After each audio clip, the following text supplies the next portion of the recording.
wabarakatuh. Salam sejahtera untuk kita semua. Perkenalkan, saya Ivon Indri Kusmawati, Sarjana Sains Serapan Magister Kebidanan, dosen tetap program studi profesi bidan Fakultas Kedokteran Universitas 11 Maret Surakarta. Saat ini saya sedang dalam proses mengikuti sertifikasi dosen gelombang 1 yang diselenggarakan oleh Kemendikbudristek tahun 2025. Saya akan melakukan penyusunan dokumentasi pernyataan diri dosen dalam Unjuk Kerja Tridharma Perguruan Tinggi atau PDD UKTPP. Pada kesempatan kali ini, saya akan memaparkan salah satu mata kuliah yang saya ampu, yaitu mata kuliah Asuhan Kebidanan pada Bayi, Balita, dan Anak Prasekolah dengan bobot 4 SKS yang terdiri dari 3 SKS teori dan 1 SKS praktik. Mata kuliah ini merupakan mata kuliah wajib.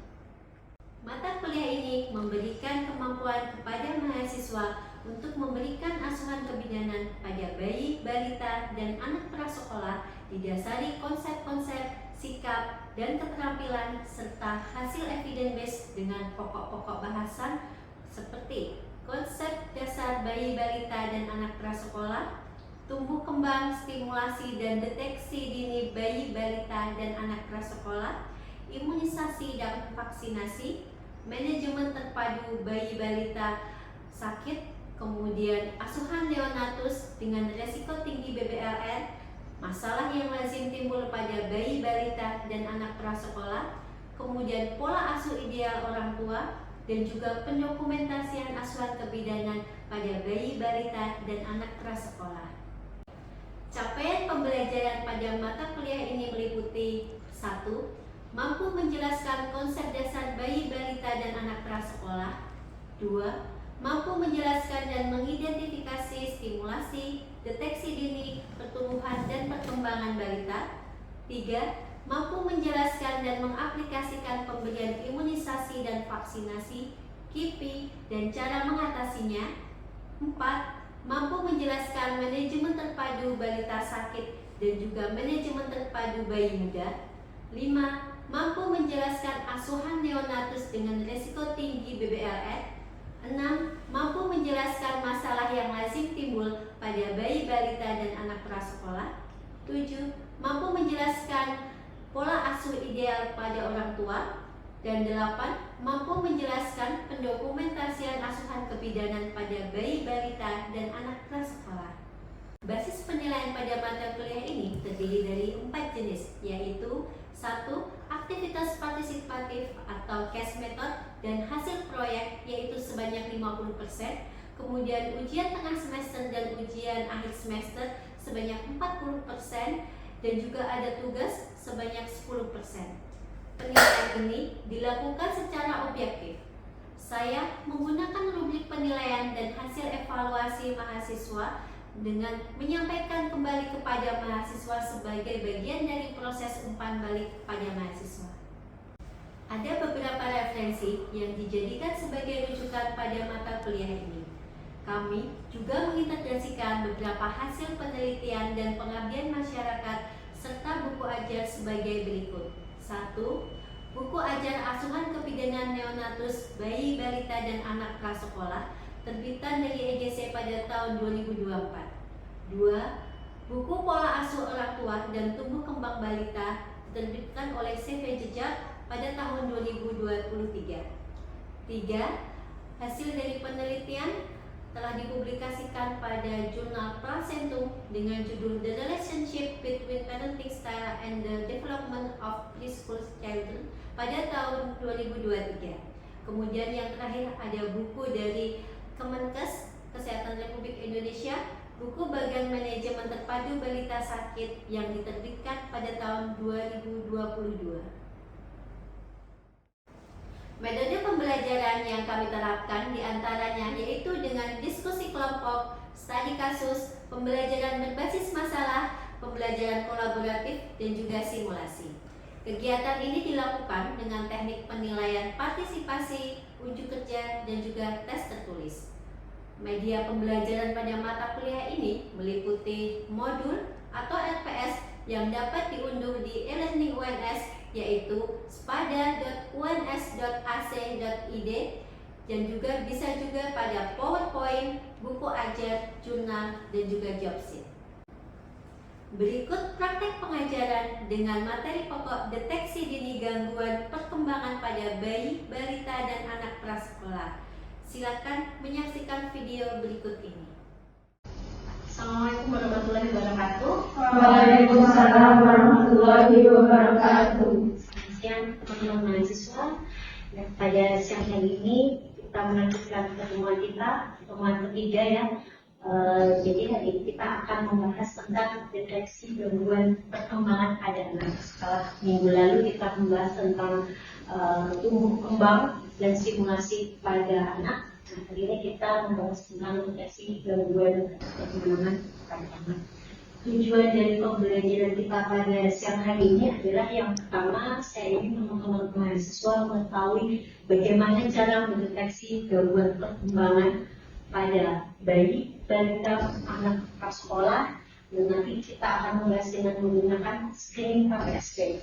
Setelah itu kita nanti teman-teman mahasiswa tahu, nanti kita akan coba mempraktekkan atau nanti teman-teman bisa mempraktekkan bagaimana cara men-screeningnya.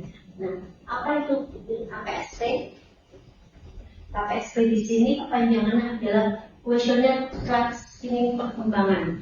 Jadi ini kita pakai untuk mendeteksi perkembangan pada bayi, balita, dan anak prasekolah dengan tujuan apakah anak tersebut mengalami penyimpangan atau gangguan perkembangan atau tidak. Bentuknya seperti ini lembar screeningnya.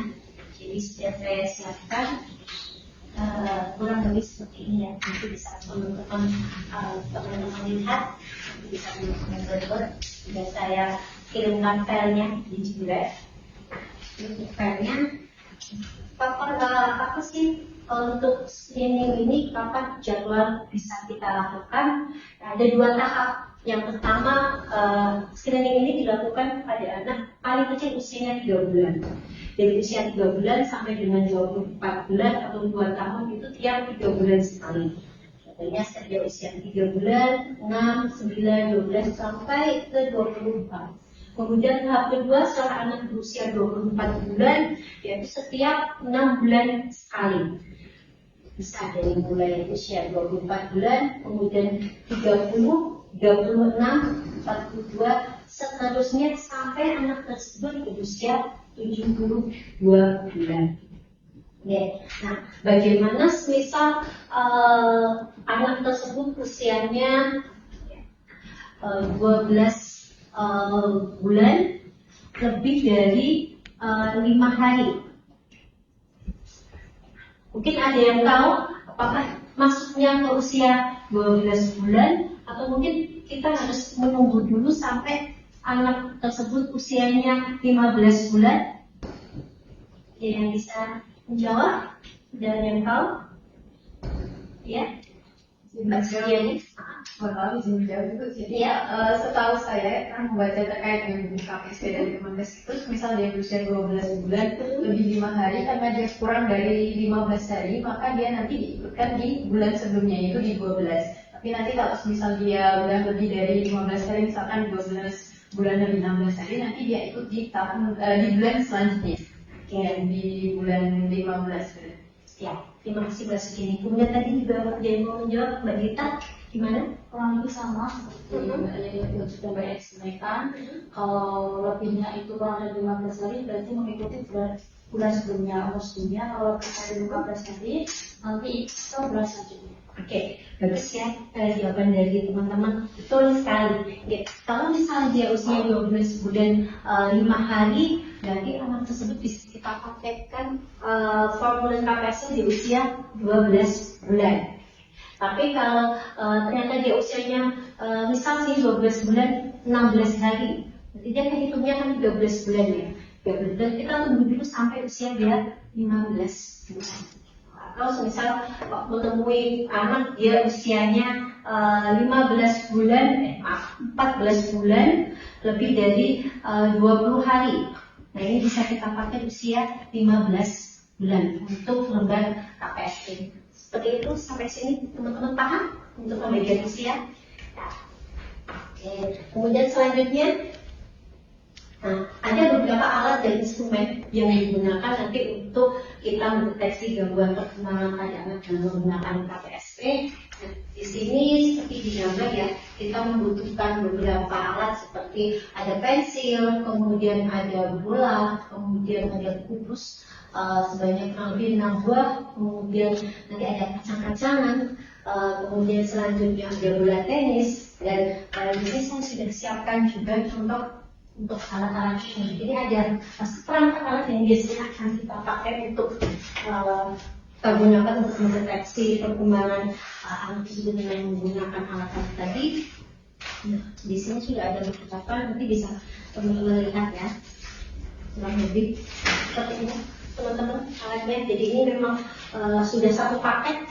Jadi ya, ada bola tenis, kemudian ada kubus dan lain sebagainya. Nanti bisa teman-teman lihat di sini untuk alat-alatnya. Selanjutnya, nah, bagaimana cara kita menggunakan KPSP? Nah, yang pertama, sebelum itu mungkin sambil melihat teman-teman bisa pegang satu-satu. Usianya memang berbeda ya, tetapi nanti paling tidak di sini langsung ada gambaran sambil memegang formulirnya. Oke, ada yang belum lagi? Jadi sama ya.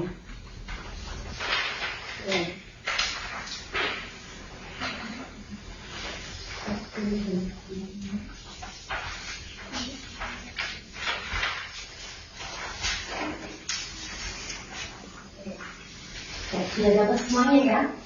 Ini adalah lembar KPSP. Cara yang pertama yaitu jelas kita tentukan dulu waktu pemeriksaan dan anak tersebut harus dibawa gitu. Jadi jangan sampai kita mau cek perkembangan dia tetapi yang datang hanya ibu atau pengasuhnya saja. Jadi bayi tersebut atau balita tersebut juga harus kita tahu. Kemudian kita tentukan umurnya tadi seperti yang bisa kita bahas di depan. Kemudian setelah kita tentukan umurnya, kita baru memilih lembar KPSP. Dia masuk ke usia berapa bulan? Ternyata setelah kita hitung, dia masuk ke usia 60 bulan. Jadi kita ambil lembar screening yang anak usia 60 bulan. Kemudian ini adalah penjelasannya ya. Jadi di KPSP di sini nanti akan ada 2 pertanyaan. Bisa teman-teman lihat ya, dengan jawaban ya atau tidak. Pertanyaannya kurang lebih ada 9 sampai dengan 10. Selain pertanyaan dan jawaban, di sini juga akan ada yang berwarna-warna. Di sini akan menunjukkan dia masuk ke dalam gerakan halus atau gerakan kasar, atau dia masuk ke dalam sosialisasi kemudian, atau kemampuan dia berbahasa. Ingat di pertemuan kita sebelumnya untuk mendeteksi perkembangan apa ada yang harus kita lihat perkembangan. Mungkin teman-teman masih ada yang ingat?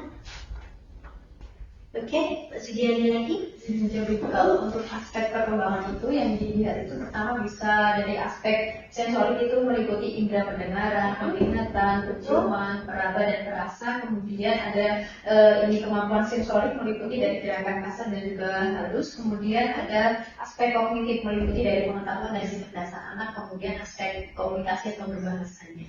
Ya, ingat lagi ya flashback kemarin ya. Jadi ingat pertemuan yang selanjutnya. Oke, sebenarnya yang dikatakan Mbak Sudiani ya.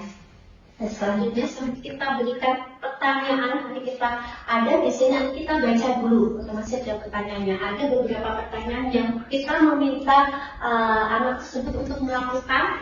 Ada yang hanya kita tanyakan ke orang tua. Jadi paling tidak teman-teman harus paham dulu isian pertanyaannya terlebih dahulu sambil menyiapkan alat tadi. Apa saja sih alatnya yang dibutuhkan? Nah, memang tidak semua alat di sini kita pakai. Itu tergantung usia berapa, kemudian alatnya apa yang dipakai. Nah, setelah selesai dilakukan tanya jawab, nanti kalau ibunya atau anaknya bisa melakukan gitu ya, atau ibunya menjawab bisa, teman-teman centang di bagian ya. Kalau anaknya tidak bisa melakukan, centang dulu di bagian tidak atau tidak bisa. Ya. Selanjutnya kita teliti lagi pertanyaannya, apakah sudah terisi semua atau belum? Kalau sudah, baru nanti kita interpretasikan atau kita coba baca dari analisis dari yang sudah kita lakukan tadi, yang sudah kita coba ujikan anak tersebut. Nah, seperti ini ya, yang di PPT, jadi kita lihat dulu jawaban yang ya sama yang tidak. Pertama kita fokus ke jawaban ya. Bila ibu atau pengasuh menyatakan anaknya bisa melakukan, kita contohin dia. Tapi kalau dia bilang tidak, ya kita contohin di bagian tidak. Nanti saat ternyata jawabannya tidak, nanti perlu kita coba lihat di jenis gerakan atau di keterampilan apa anak tersebut tidak bisa. Kayak itu di motorikas kasar, motorik halus, bahasa ataupun kemandirian. Setelah selesai, baru kita jumlahkan. Sudah saya bilang di sini pertanyaannya mayoritas kurang lebih antara 9 sampai dengan 10 pertanyaan. Nanti kita lihat yang jawaban ya. Kalau jawabannya antara 9 sampai 10, nah jadi perkembangan tersebut hasilnya adalah sesuai dengan tahap perkembangannya atau sesuai dengan umurnya. Misalnya usianya 15 bulan, oh ya, berarti sesuai dengan usia 15 bulan dia sudah bisa melakukan apa saja yang kita minta.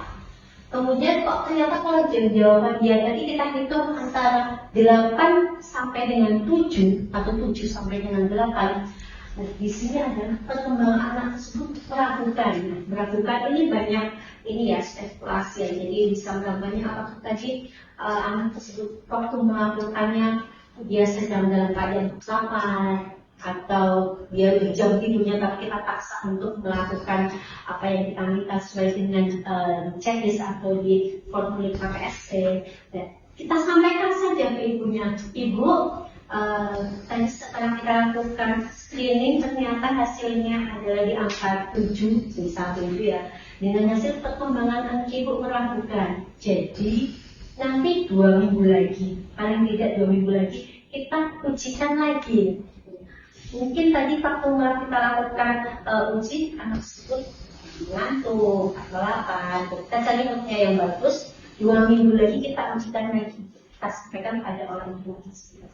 Nah, misal kalau jawabannya 6 atau kurang dulu yang jawaban dia kurang dari 7 ya, kurang dari 0 sampai dengan 6, di sini ada kemungkinan ada penyimpangan. Nah, bagaimana langkahnya kalau kita mendapatkan jawaban ini atau hasil akhir dengan kemungkinan ada penyimpangan? Kita lakukan rujukan. Kita bisa merujuk ke fasilitas kesehatan yang tingkatnya lebih tinggi. Misal teman-teman melakukan screening ini di puskesmas, nanti bisa kita rujuk ke rumah sakit tumbuh kembang anak. Kalau misal di rumah sakit sudah kita lakukan ini, sudah dari rumah sakit tumbuh kembang, bisa kita sungkan ke spesialis anak. Begitu, teman-teman? Ya. Oke. Ada pertanyaan atau tidak sampai sini? Sudah cukup jelas atau mungkin ada yang mau ditanyakan? Tidak cukup jelas ya. Oke. Terima kasih. Nah, selanjutnya kalau memang tidak ada pertanyaan, nah kita lanjut tugas. Jadi seperti di awal tadi ya, tujuan kita untuk mengetahui bagaimana cara men-screening perkembangan anak dengan menggunakan KPSP. Sudah tahu, kita praktekkan. Gimana praktekannya? Kalau di sini tidak mungkin karena tidak ada anak balita atau anak bayi. Nah, ini tugasnya nanti PR teman-teman di rumah. Jadi bisa ke anak tetangga atau di sekitar tempat tinggal teman-teman, nanti minta izin, coba teman-teman screening dengan menggunakan lembar KPSP ini. Kemudian teman-teman nilai kalian interpretasikan dan hasilnya nanti disampaikan. Nanti bisa dibuat video ya, bisa dibuat video. Nanti akan saya kirimkan link juga untuk pengumpulannya. Batas maksimal pengumpulan adalah 1 minggu ya, 1 minggu sebelum pertemuan selanjutnya kita bahas di sini dari hasil yang teman-teman lakukan atau tugas yang sudah kemudian lakukan. Cukup jelas atau ada yang ditanyakan terkait dengan tugas? Sudah. Ya, oke. Kalau sudah terima kasih untuk pertemuan kita pada siang hari ini. Nanti kita insya Allah akan melanjutkan lagi pertemuan minggu depan. Minggu depan kita sudah ganti topik ya. Minggu depan sesuai dengan kontrak belajar, nanti minggu depan kita akan membahas tentang vaksinasi, imunisasi dan vaksinasi. Nanti akan kita bahas lebih lanjut di pertemuan selanjutnya. Terima kasih. Saya akhiri pertemuan kita pada siang hari ini. Assalamualaikum warahmatullahi wabarakatuh. Waalaikumsalam warahmatullahi wabarakatuh.